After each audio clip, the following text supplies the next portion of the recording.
grab coffee or lunch, I suggest you put it down, because we have found something that will make you think twice before wanting to conquer AD. What if, on the other side of longevity, there's cancer, brain cancer? Glioblastoma multiforme is the cancer of the brain. Its effects include the disruption of the blood-brain barrier, which makes it very difficult to conquer with pharmaceutical compounds. Also, invasion of adjacent tissues and an increase in intracranial pressure are other effects leading to terrible headaches and seizures. And the statistics about glioblastoma really show why it's important to research it and find a way to treat it. The 5-year survival rate of glioblastoma is only 6.8%, which is crazy compared to a more common cancer like breast cancer with a 90% 5-year survival rate. And this is after the average survival post-diagnosis is only 8 months.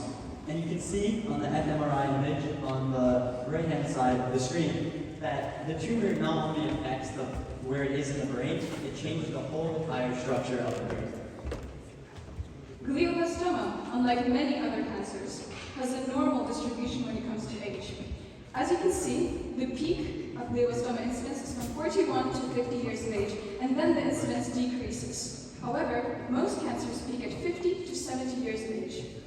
What's even more unique is the fact that glioblastoma affects children as well.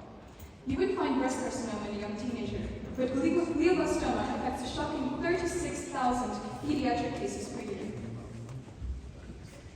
So here on the screen you can see the well-known targeted molecular mechanisms in glioblastoma, and evidently, as there's 9 of them, there are many different subtypes of glioblastoma. And many researchers choose to study these well-known molecular mechanisms, but we decided to take a completely different approach. We decided to study if age was correlated to the genetic expression in glioblastoma. But the difficult part about this is that a pediatric brain and an adult brain have very different metabolic rates and generally different brain environments, as well as normal gene expression. So we had to do something different. Instead of taking a pediatric brain and comparing it to an adult brain, we looked at the gene expression. And if you were to compare a pediatric brain to an adult brain, you'd have to take age extremes. For example, children under the age of 5 and adults over the age of 30, because the border between a pediatric and an adult brain is not so clear. For example, let's take a brain of a 17-year-old. Certainly, it's closer to an adult brain, yet we classify it as a child's brain just because we're used to saying that all patients under 18 are children. And in addition, taking such an approach would also lose a lot of data. And as Zachary and I realized, and a lot of other glioblastoma researchers understood, there is a real lack of data for glioblastoma multiforme. So instead, we looked at the overall age correlation data in glioblastoma samples. So I know PandaOmics has been discussed at this conference over the week, but we're going to give you another quick overview on how we use PandaOmics in our study, with our goal using PandaOmics to create a target ID. So the first step in creating a target ID is obviously gathering omics data, as well as textual data, research, financial reports, etc. And then from there, all this data is gone through over 18 different neural networks that each analyze an individual aspect of the disease, as well as the biology, like the pathology, gene mutations, and gene expression. And then after that, the predictions are combined in one large ranking, and then we get our target ID with each putative target ranked. And now we'll show you our target ID. So we gathered 29 data sets of glioblastoma multiforme and compiled them all in a large meta-analysis on PandaOmics. Here is our list of 100 top targets that was based on omics scores, financial evidence, text-based evidence, and key opinion leaders. And pay attention how the first and the number 1 ranked gene is actually TP53. We'd also like to point out the fact that without the PandaOmics target ID, you'd be gathering data from all over the internet and all over sources, whereas the target ID actually compiles everything for you in less than an hour. And now, let's return to the main study design. So our overarching question was, does the environment of a pediatric brain affect or define glioblastoma differently than the environment of an adult brain? And consequently, this led us to a more focused question. Is there a correlation between the age expression patterns in glioblastoma. So, as you heard before, for our target ID, we collected 29 different data sets. But we decided from our new focused question research to only use one data set. And we needed a data set that had to have very strict criteria. It had to have patient or control and tumor sample paired with age data, be recent enough for us to actually be able to use it, and be an RNA sequence data set, as well as produce a high quality volcano plot with the differentially expressed genes. And this is where our real data issue came in, where we were only able to get one solid concrete data set that matched each of these criteria. This data set had paired tissue, control, and tumor tissue. This allowed us to do a pairwise analysis with the aim to find the most correlated sign genes. What this means is that we found the top correlated genes for tumors and top anticorrelated genes for tumors seen on the right, and the top correlated and anticorrelated genes for control patients. So then we took our age-correlated genes and plotted them on a heat map, and you can very, very vividly see that the gene expression in the healthy tissue versus the tumor tissue is entirely different. And out of the list of top correlated and anti-correlated genes that we got, we chose the four most with the highest age correlation difference in tumor and control tissue, as you can see on the screen. Notice that there is a sign change in correlation. It's based on glioblastoma tissue and control tissue.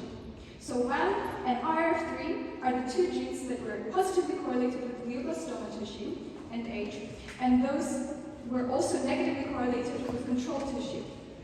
NAC3P and CDKN3 were negatively correlated with glioblastoma tissue, but positively correlated with age and control tissue. And as high schoolers, we already realized the fact that this shows us a cancer-age trade-off. Why? Because if you knock down WAM and IRF3 in glioblastoma patients, you risk to increase the speed of aging in those very patients. But now a little bit more about those genes. What we found is that three of them, WAM, IRF3, and CDKN3, are well-known aging targets, whereas NAC3P is a new target. What this shows is that our method has given us three targets that are already well-known. This means that the method works. So Zach will explain the function now. So what we found about the WAM and IRF3 gene is that the WAM gene participates in a p53-dependent cell death pathway, as well as the IRF3 gene participates in DNA damage-associated cell senescence, as well as actually premature organismal aging, as well as having to do with other aging-related issues such as retinal aging. And then we decided to run these genes through our Panda-omics meta-analysis. We wanted to test whether they are druggable, because the risk of aging is certainly much lower than the risk of glioblastoma. So if we could target these molecules, we'd be saving millions of patients. And what we see in our meta-analysis is that although Panda-omics says they are not druggable, they shouldn't be disregarded because they can still be regulated through microRNA or through gene editing. And to summarize, there is a normal distribution of glioblastoma incidence, and this is unusual for cancer. Next, our pairwise analysis showed that we have different top age-correlated and anti-correlated genes in tumor and control tissue.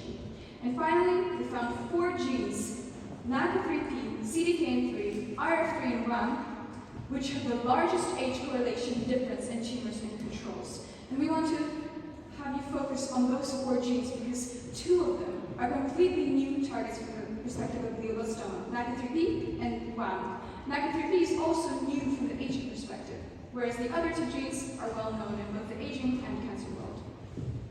And lastly, we want to thank the Inspire Longevity Program for having us here. It's really been awesome being at the conference, and also our conference organizers, Morgan, Alex, and Daniela, and a special thank you to Alex for making this research possible. Thank you. And now we're ready to have coffee with you and answer your questions.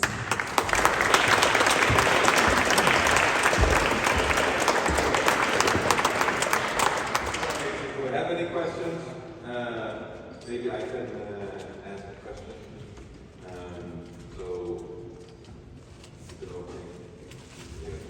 It's been brilliant. Oh my goodness. It's been awesome.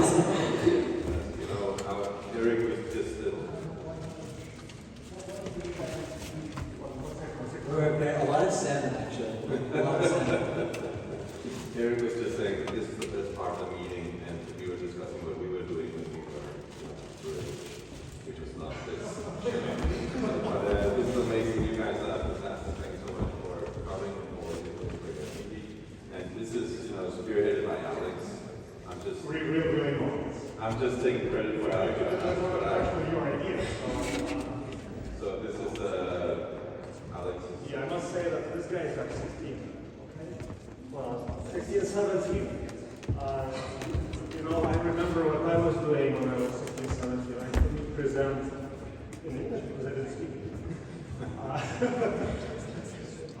And you guys are presenting a high-level target discovery exercise that could turn into a startup in a PowerPoint process, right? So I'm truly amazed. Thanks so much.